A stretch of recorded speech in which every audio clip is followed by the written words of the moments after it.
ኣብ ክልተ ተሽሕን 28 ሽሙ ዘይፍለጥ ሓደገኛ ቫይረስ ይመጽሞ ንኹሎም ደቂ ሰባት ካብ ገጸ ምድሪ የጥፍኦም ግን ፊሊፕ ሚለር ዝተባህለ ኣብ መሬት ዝተረፈ ናይ መጠረሻ ሓደ ሰብ ኣሎ በይኑ ምንባር ካብ ዝጅምር ዓመት ሓሊፍዎኒ ኣብ ኣሜሪካ ካልኦት ከምኡ ዝበሉ ዝተረፉ ሰባት እንተሃልዮም ንምእላሽ እውን እናኾለለ ይጸንሕ ሕዚ ኸ ሰብ ዝረክብ ዶ ይመስለኩም ሎማዓንቲ ኣብ ዘ ላስት ማን ኦን ኤርዝ ክንርኢና ክሳብ መወዳእታ ሰናይ ጻንሒት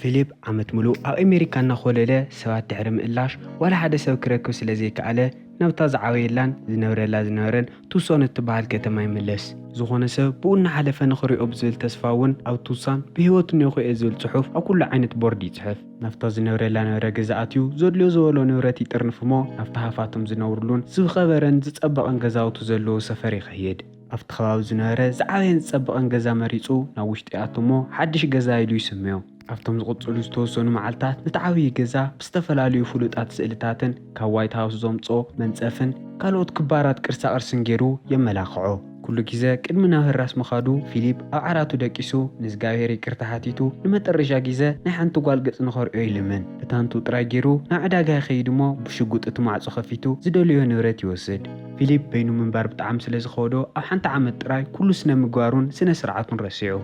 ሕጂ ዝፈርዶ ኾነ ዝኸሶ ሰብ ስለ ዘይብሉ ድላዩ ናገበረ እዩ ዝውዕል ናብ ገዛ ተመሊሱ ሓደ ወርሒ በይኑ ምንባር ምስ ጀመረ ብጣዕሚ ይኸውዶ ዓመቱ ንወይኑ ክሕልፍ እንከሎ እውን ኩሉ ሰብ እንከሎ ንዕቕዎ ከይተገደሰ ዝጸልኦም ነብሩ ሰባት ይናፍቖም ነዲኡን ነቶም ካልኦት ጎረባብቱን ብጠቕላላ ሰባት ምህላዮም ብጣዕሚ ከም ዝናፍቖ ድማ ንእግዚኣብሔር የንጸርጽር ድሕሪ 5 ወርሒ እቲ ዓብዪ ነበረ ቤተ መንግስቱ ዓብዪ ዳጓሓፍ ተቐይሩ ንኽጸርጎም ሓሲብዎም ዘይፈልጥ ፕላስቲክ ጎማታትን ናይ መስተ ጠራሙዝን መሊኡ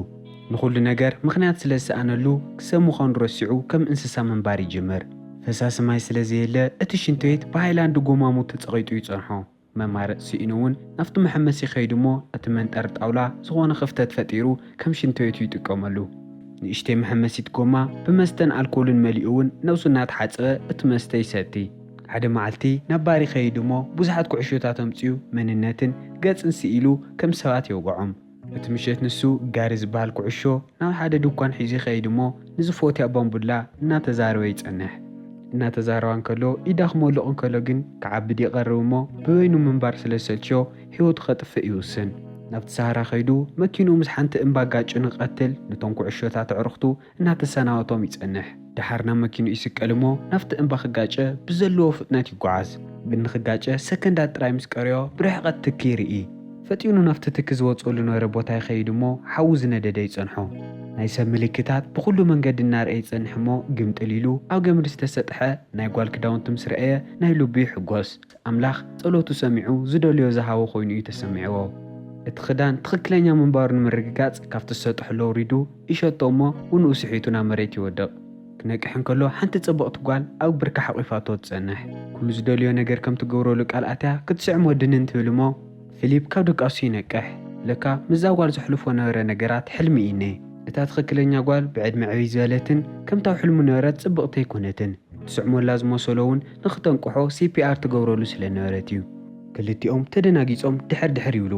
ምክንያቱ ሰብ ዝበሃል ካብ ዘይርእዩ ዓመታት እዩ ሓሊፍዎም ፊሊፕ ሙሉእ ንሙሉእ ስለ ዘይነቕሐ እታ ጽብቕቲ ጓል ናበይ ከይዳ ኢሉ ይሓታ እታ ጓል ግን እትሕቶ ከይመለሰት ስራኻ እንታይ ኮይኑ ኢላ ትሓቶ ምክንያቱ ውንኡ ስሒቱሉ ዝነበረ ሰዓት ኣብ ስሩ እዩ ሸይኑ ነይሩ ግን ፊሊፕ ዋላ ኣብዚ መሕፈሪ ኩነታት ኮይኑ ንነብሱ ካብ ምክልኻል ድሕረ ይበለን ኣብ ቀረባ ግዜ እናሓመሰ ከም ዝነበረን ክዳኑ ከይደረቐ ናብኡ ከም ዝመፀን ድማ ይነግራ እታ ጓል ግን ዘይመስል መረዳእትኡ ክትኣምኖ ስለ ዘይከኣለት መሳርሒ ተውፅሞ ድሕር ንኽብል ትነግሮ ፊሊፕ ግን ተኩሳ ንኸይተወቅዖ ስለ ዝፈርሐ ናይ ሓቂ ስሩዕ ከም ዝሸነን ነጊሩ እናሓፈረ ይቅርታ ሓታ ክልቲኦም ዝተረጋግዑ በዓልትን በዓልቶም ይፋለጡ እሞ ሹማ ካሮል ከም ዝኾነት ትነግሮ ካረን ጋዜጠኛ ከም ዝነበረትን ኣብ ዓለም ንወሩ ሰባት ኩሎም ምስ ጠፍኡ ግን ኣብ መኪና ኣደይባ ዓመት ሙሉእ እናኣለሸት ከም ዝነበረት ትነግሮ ድሓር እውን እቲ ፊሊፕ መንገዲ ዝገድፎ ነበረ ኣብ ቱሳን ብሂወቱ ኣለኹ ዝብል ጽሑፍ ሪኣ ናብኡ ከም ዝመጸት ተረድኦ ፊሊፕ ጓል ንኽርኢ ተሃንጢኡ ዝጽበዮ ነበረ ነገር እኳ እንተኾነ ሕጂ ክንድኡ ዝተሓጐሰ ይመስልን ምክንያቱ ካሮል ኩሉ ግዜ ኣዘራርኡ ንኸስተኻኸል ትነግሮ ብቖልዶ ይትስሕቕን ብዛዕባ በዓላ ጥራሕ ከዓ ትዛረብ ኣብቲ ሰሃራ ዝተወሰነ ግዜ ናውግዑም ዝጸንሑ ናብቲ ሱፐርማርኬት ንኽኸዱ ይውስኑ እናኸዱን ከለዉ ፊሊፕ ናይ ስቶፕ ምልክት ረጊፅዋ ስለ ዝሓለፈ ንፊሊፕ ትኹረሉ ዋላ ሰበይ ሃሊ ሕግታት ተኸቲልና እንድሕር ደኣ ዘይነበርና ካብ እንስሳተይ ክንሐሽን ኢላ እያ ትኣምን ግን ካሮል ባእሳ ሕጂ እውን ኣይቋረፀን ኣብቲ ዱኳን ወፂሖም እታ መኪና ኣብ ሓደ ቦታ ጥጠው ክብላ ከሎ ብስነ ስርዓት ፓርክ ንክገብራ ኢላ ትኹረሉ ኣብቲ መዓልቲ እውን ንመበል 5 ግዜ ይፃለኡ ግን ተዛሪቡ ክእምና ስለ ዘይከኣለ ምጨቅጨቃ ምስ ቀፀለት እታ መኪና ካብቲ ፓርክ ዝገበረላ ኣልዒሉ ናብቲ ውሽጢ ዱኳን ሒዝዋ ይኣቲ ንምሸቱ ካሮል ናብቲ ዝነብረሉ ገዛ ኸይዳ ትርኢ እሞ በቲ ዝነብረሉ መንገዲ ብጣዕሚ ትስግልገል ኣብ ውሽጢ ገዛ ኣትያ እቶም ዝኣከቦም ናይ ጥበብ ስራሕትን ዝተፈላለዩ ክባራት ንብረትን ክትርኢ ከላ እውን ሰራቂ ከም ዝኾነን ክሰርቕ ከም ዘይግባእን ትነግሮ ፊሊፕ ግን ኣብ ዓለም ዝተረፈ ሰብ ስለ ዘየለ ዋና ይብሎምን ንሕና ብሂወት ስለ ዘለና እውን ንዓና እዮም ኢሉ ንካሮል ከረዳእ ኣይፍትን እቲ ገዛ ኣጎውን ምስ ወድኣ ብጣዕሚ ስለ ዝሰልቸየቶ ካብ ገዝኡ ኣውፂኡ ናብቲ ካምፕ ትገብረሉ ነበረት ቦታ ንክትምለስ ይነግራ ኣብቲ ዝቕፅል ንግሆ ፊሊፕ ካብ ደቃሱ ክትስእ እንከሎ ካሮል ገዝኡ እናፅረየት ትፀንሖ ዳኸም ትገብርላ ካሕታ እንከሎ እውን ናይ ኣትክልተኛን ናይ ፅሬትን መሳርሕታት ከይዱ ንኸምፀላ ትነግሮ ምክንያቱ ከም ሰባት ሂወቶም ንምቕፃል ኣትክልቲ ክተኽሉ ኣለዎም ፊሊፕ ብጣዕሚ ከም ዝፀልኣ ግልፂ እዩ እቲ ምሸት ንሱ ናብቲ ባሪ ኸይዱ እሞ ነቶም ኩዕሾታት መሓዙቱ ክንደየናይ ከም ዝፀልኣን ጓል ንኽረክብ ይምነ ከም ዝነበረን ሕዚ ከም ዝተናስሐን ይነግሮም ንሓንቲ መዓልቲ ዋላ ይፍለጣ ዳ እምበር ምፍታሕ ዘድልየና ንዓመታት ተሙርዒና ፀናሕና ሰሕ ሓዳር ኮይኑ ይስምዐኒ ኢሉ ድማ ይቐልድ እቲ ዝቕፅል መዓልቲ ነገራት ዝገደዱ ይኾኑ ምክንያቱ ካሮል ካብቲ ሰሃራ መፅያ ናፍቲ ጎረቤቱ ነበረ ገዛ ተኣቲ ነይራ ፊሊፕ እናጎየ መፅኡ ኣብ ካሊእ ገዛ ንኽትኣትን ካብቲ ሰፈሩ ንኽትርሕቕን ይነግራ ካሮል ግን ምንም ክትሰምዖ ይከኣለትን ጥራሕ ነብስኻ ስለ ትንቀሳቐስ ድዩ ከይርኤካ ፈሪሕኻ ክትብሎን ከላ እውን ከም ዘይፈርሕ ንኸርአያ ኣብ ቅድሚኣ ክዳኑ የውፅኦ እቲ ጭቕጭቕ እናኸበደ ምስ ከደ እውን ካሮል እንታይ ከም ዝደለየት ብግልፂ ትነግሮ ንሳቶም ኣብ ዓለም ዘለዉ ናይ መጠረሻ ሰባት ስለ ዝኾኑ ዓሌት ወዲ ሰብ ንኸይበርስን ዘርኡ ንኸቐፅልዎን ናቶም ሓላፍነት ምዃኑ ትነግሮ ፊሊፕ እውን ብጣዕሚ ተናዲዱ ናይ መጠረሻ ጓልን ከላ ኣብ ዓለም ዘለኺ ናይ መጠረሻ ጓል ተትኾኑ እውን ምሳኸ ይደቅስን ኢሉ ይኹርየላ ኣብቲ ዝቕፅል መዓልቲ ፊሊፕ ኣብቲ መሐመሲኡ እናሸነን ከሎ ካሮል ትመፆ ፈሳሲ ማይ ናብ ገዝኦም ክመፀሉ ዝኽእል መንገዲ ንኽትእልሽ ትነግሮ ምክንያቱ ኮሚደረን ካልኦት ዓይነታት ኣትክልትን ክተኽሉ ዝኽእልሉ መንገዲ ንኽትረክብ ፈቃደኛ ከም ዘይኮነ ምስ ነገራ ደስ ንኽብሎ ኣብ ቅድሚኡ ኮሚደረ ምብላዕ ትጅምር ግን ኣብ ሻወር ሸይን ሰብ ኮሚደረ ጌርካ ክትእምኖ ብጣዕሚ ከቢድ እዩ ይኹን ዳ እምበር ፊሊፕ እቲ ለይቲ ንሱ ኮሚደረ ክንድኡ ከም ዘይፀልእ የርኤና ምክንያቱ ናብ ናይ ካሮል መናፈሻ ይኣቲ እሞ ኣብኡ ዝተኸለቶም ኩሎም ዓይነት ኣትክልትታት ይበልዖም ብፅባሒቱ ንግሆ ካሮል ክትኩርየሉ ናብ ገዝኦ ትመፅእ እሞ ጭሕሙን ክዳውንቱን ብናይ ኮሚደረ ትርፍራፍ ተፀያይቑ ይፀንሓ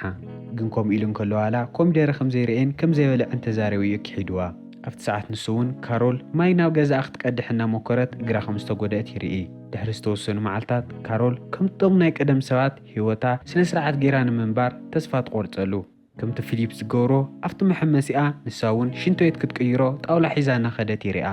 ፈጣሪ ብሂወት ዘትረፈና ካሊእ ነገር ኣለዎ እምበር ዘርኢ ደቂ ሰባት ክነቐፅል ከም ዘይኮነ ግልፂ ኢላ ድማ ንፊሊፕ ትነግሮ ድሓር ከዓብቲ ናይ ሚልዮናት ገዝኦም ኮፍ ኢሎም ፈሳሲ ማይ እኳ ክረኽቡ ዘይከኣሉስ ናይ ደቂ ሰባት ዘርኢ ከመይ ገይሮምን ክቐፅሉ ኢላ ትጥይቖ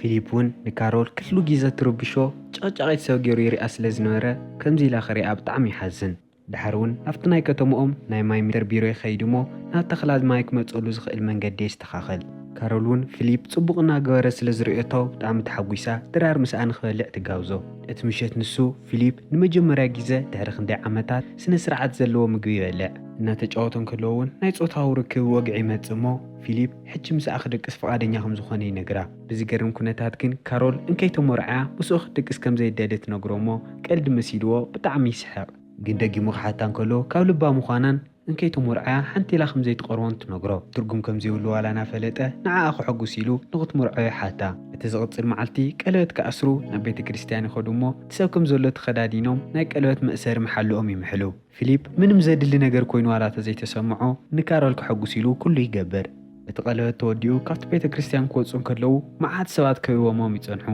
ፊሊፕ እውን እዚ ኩሉ ጌጋ ምንባሩን ክምርዓያ ከም ዘይነበሮም ፈሊጡ እናእወየን ከሎ ሕልሚ ምዃኑ ይርድኦ እሞ ካብ ድቃሱ ይነቅሕ ድሕሪ ቁርብተይ ካሮል ምግቢ ሒዛ ንገዝኡ ትመፅእ እሞ ዋላ ሰበይ ይሃሊ ናይ ኣሜሪካ ሓድሽ ፕሬዚዳንት ንኽመርፁ ትሓቶ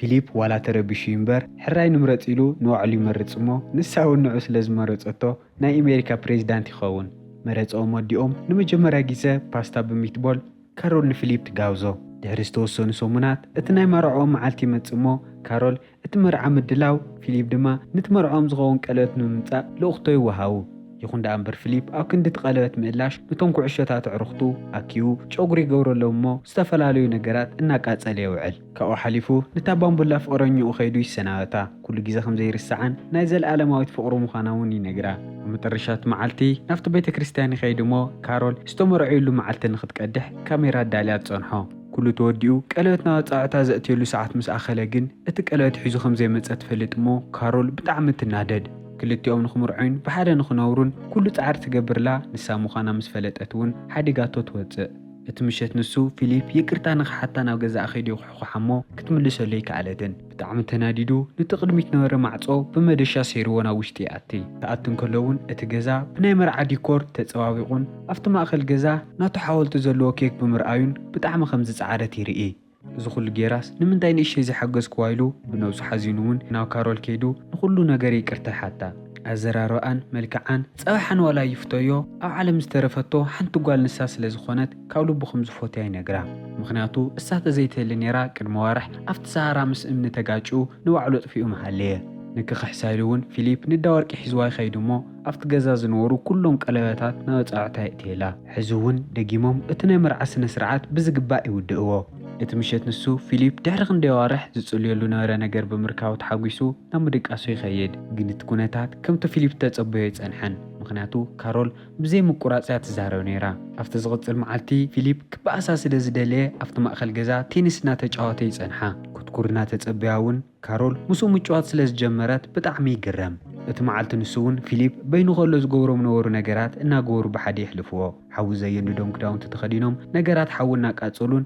بدوزر جيروم بيرانا چفلقون صنيحون أفتناي قدم فقرنيو زغونت بومبلا يوسدامو ناقد كتأتا مسرعية نعامر عايو صبوق كد إيدو محساوي جمر إزو خل قرو علوم نغزو مناتو مولوسون كاللوغن أحانت مسكالنيا من قدي مسلو موزيني قاجيو تدناقيسو فيليب اتا مكينا مني شفرا خمز نورا نخرئي ناقوي خيدن كاللو حانت تطبق تقوال كافتا مكينا توزق مسكارو لو حدار حقوس كوينو كنبريخ إليلو محسا مس جمرقن حانت تطبق تقوال بمرآيو كلو نقر كتعاسي قورو فيلمناون كمزيلي ودا فتيخ موتكون تسفاي قبر لچانال نحدش تغنكم سابسكرايب إذ فيديو دما لايكي لكم حلفو لقيمنا سان رخو سناي تسانحي